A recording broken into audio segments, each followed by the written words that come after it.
Hello everyone, स्वागत है आप सभी का हमारे चैनल आर के कंपटीशन एकेडमी में। आज हम डिस्कस करेंगे एशियन हिस्ट्री के कुछ क्वेश्चंस के बारे में जो आपके एग्जाम्स के लिए बहुत इंपॉर्टेंट होने वाले हैं। तो चलिए स्टार्ट करते हैं आज की वीडियो। तो आज की वीडियो का पहला क्वेश्चन हमारे पास है, प्रागैतिक हासिक काल के अंतर्गत किन संस्कृतियों को रखा जाता है?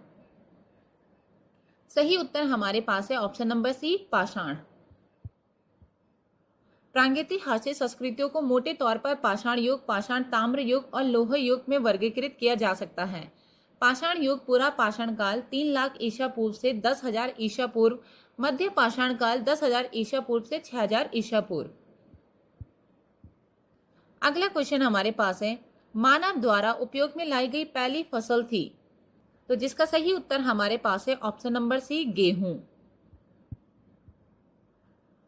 कृषि के लिए अपनाई गई सबसे पुरानी फसल गेहूं थी। उनका वर्चस्व मध्य पूर्व के उपजाऊ वर्तमान में उनके मूल स्थानों में शुरू हुआ। हालांकि लोगों ने लगभग 1,05,000 साल पहले जंगली अनाज को पालतू बनाने में पहले उन्हें इकट्ठा करना और खाना शुरू कर दिया था। मनुष्य ने दुनिया के 11 हिस्सों में स्वतंत्र रूप से खेती शुरू की, जिन्हें उत्पत्ति के केंद्र के रूप में जाना जाता है। अगला क्वेश्चन है हमारे पास, मानव खाद्य पदार्थों का उत्पादक एवं उपभोक्ता कब बना?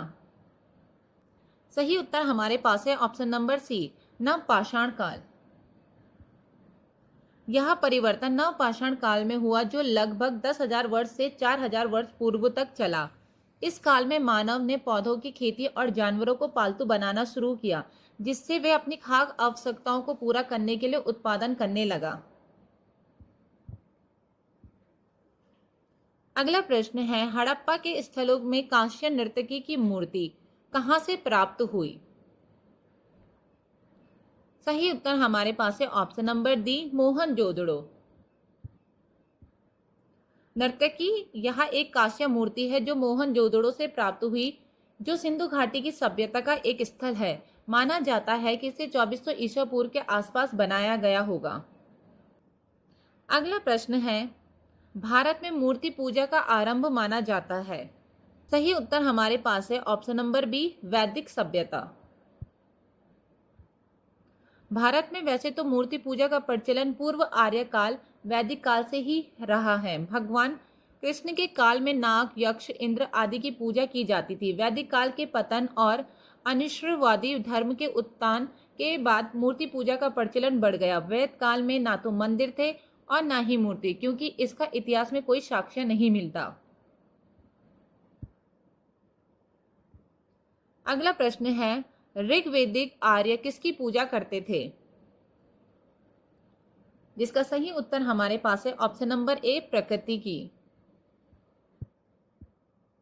न राम, कृष्ण, विष्णु, परशुराम आदि जैसे मानव अवतारित महापुरुष पूजे जाते थे, बल्कि इंद्र, यम, सूर्य, वरुण, आयु, अग्नि आदि जैसे प्राकृतिक शक्तियों की पूजा उपासना होती थी। इनको ही विभिन्न शक्तियों के प्रतीक मानकर प्रसन्न किया जाता था और इन आराध्यों को ही आराध्य दिया जाता था। अगला प्रश्न है, गायत्री मंत्र संबंधित है? सही उत्तर है option number A, Rigveda. Gayatri Mantra Rigveda से लिया गया है। यह ओम के बराबर एक महत्वपूर्ण मंत्र है। गायत्री मंत्र यजुर्वेद के मंत्र ओम भूर्भुवः स्वः और ऋग्वेद के छंद 3, 62, 10 के मेल से बना है। मान्यता यह है कि इस मंत्र के उच्चारण और इसे समझने से ईश्वर की प्राप्ति होती है। इसे श्री गायत्री देवी के स्त्री रूप में भी पूजा जाता है। गायत्री महामंत्र ओम भूर्भुवः स्वः तत्व सर्वत्र वरेण्यम भर्गो देवस्य धीमहि धियो यो न प्रचोदयात्। हिंदी में इसका अर्थ है, उस प्राण स्वरूप, दुख नाशक, सुख स्वरूप, श्रेष्ठ, तेजस्वी, पाप नाशक देव स्वरूप परमात्मा को हम अपनी अंतरात्मा में धारण करें। वह परमात्मा हमारी बुद्धि को सद्मार्ग में प्रेरित करे। अगला प्रश्न है, आर्य भारत में सबसे पहले कहां बसे? सही उत्तर है हमारे पास ऑप्शन नंबर ए, सप्त सिंधु क्षेत्र। आर्यों के भारत में बसने के बारे में विभिन्न मत है, लेकिन अधिकांश आर्य सबसे पहले सप्त सिंधु क्षेत्र में बसे थे। सप्त सिंधु क्षेत्र वर्तमान पाकिस्तान और उत्तर पश्चिमी भारत के क्षेत्र को संदर्भित करता है, जिसमें 7 नदियों के क्षेत्र शामिल है, सिंधु, झेलम, चेनाब, रावी, व्यास, सतलुज, सरस्वती, जो कि अब लुप्त हो गई है। अगला प्रश्न हमारे पास है, सत्यमेव जयते उक्ति कहाँ से ली गई है? जिसका सही उत्तर हमारे पास है ऑप्शन नंबर बी, मुंडको उपनिषद। सत्यमेव जयते शाब्दिक अर्थ सत्य की ही जीत होती है। हिंदू धर्म ग्रंथ मुंडक उपनिषद के एक मंत्र का एक हिस्सा है। भारत की स्वतंत्रता के बाद इसे 26 जनवरी 1950 को भारत के राष्ट्रीय आदर्श वाक्य के रूप में अपनाया गया, जिस दिन भारत एक गणतंत्र बना। अगला प्रश्न है, उत्तर वैदिक काल में इंद्र का स्थान किस देवता को मिला? जिसका सही उत्तर हमारे पास है ऑप्शन नंबर बी, प्रजापति। ऋग्वैदिक काल के दो सबसे महत्वपूर्ण देवताओं इंद्र और अग्नि ने अपना महत्व खो दिया और उनके स्थान पर प्रजापति, जिन्हें निर्माता के रूप में भी जाना जाता है, सर्वोच्च बन गए। अगला प्रश्न है, रंगपुर का उत्खनन किसके नेतृत्व में हुआ था? सही उत्तर हमारे पास है ऑप्शन नंबर बी, ए रंगनाथ राव। रंगपुर गुजरात के काठियावाड़ प्रायद्वीप के सुखभादर नदी के समीप स्थित है। इस स्थल की खुदाई वर्ष 1957 से 1958 में ए रंगनाथ द्वारा की गई थी। यहाँ पर पूर्व हड़प्पा कालीन संस्कृति के अवशेष मिले। रंगपुर में मिले कच्ची ईंटों के दुर्गे, नालियां, मृतभांड, बाट, पत्थर के फलक आदि महत्वपूर्ण है। यहाँ धान की भूसी के ढेर मिले हैं। अगला प्रश्न है, गुप्त काल के दौरान उच्च शिक्षा का प्रमुख केंद्र कौन सा था? सही उत्तर हमारे पास है ऑप्शन नंबर ए, नालंदा। नालंदा विश्वविद्यालय को गुप्त युग में शिक्षा का प्रतीक माना जा सकता है। मगध में नालंदा एक अंतरराष्ट्रीय विश्वविद्यालय था और एशिया से छात्र अपनी उच्च शिक्षा प्राप्त करने के लिए वहां आते थे। अगला प्रश्न है, दिसंबर 1928 में अखिल भारतीय समाजवादी युवा आंदोलन का गठन हुआ। इसके अध्यक्ष कौन थे?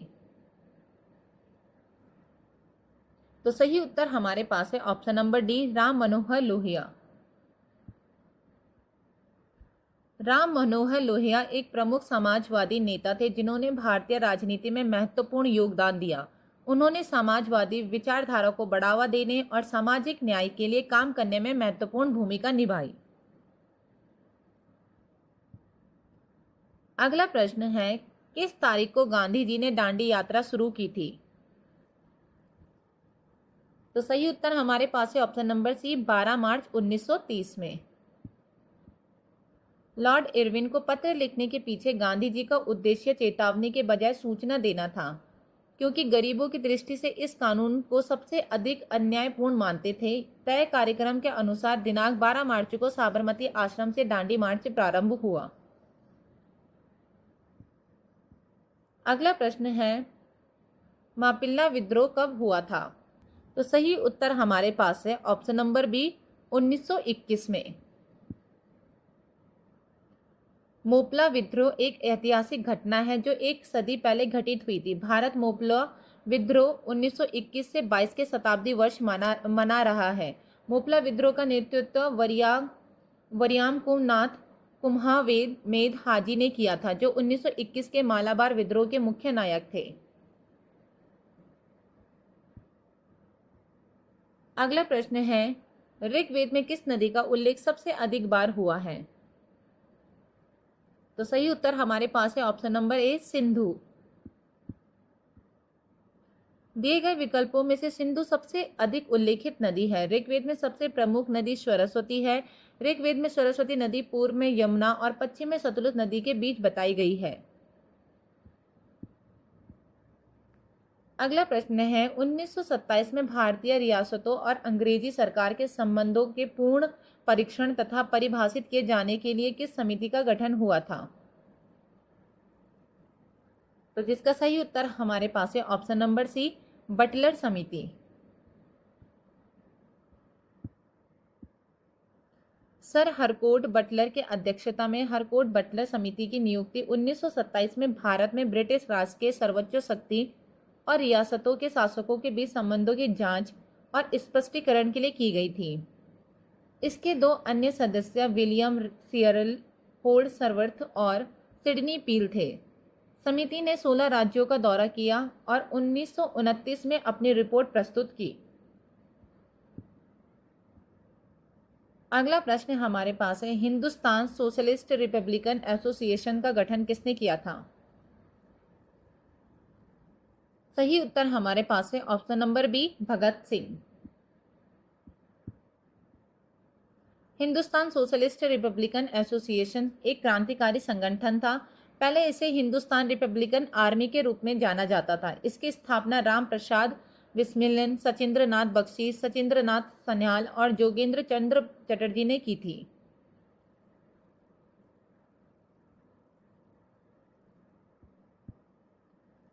अगला प्रश्न है, सम्राट अशोक एकमात्र उत्कीर्ण शिला रूप चित्र कहां पर पाया गया है? तो जिसका सही उत्तर हमारे पास है ऑप्शन नंबर सी, कंगनहल्ली। शुरुआत में 1986 में सन्नाटी और कंगनहल्ली गांव में एएसआई की खुदाई कलबुर्गी जिले में कर्नाटक के बैकवाटर पर आराम करते हुए लगभग 2000 वर्ष पुराना बौद्ध स्तूप और सम्राट अशोक का पहला उत्कीर्ण चित्र मिला।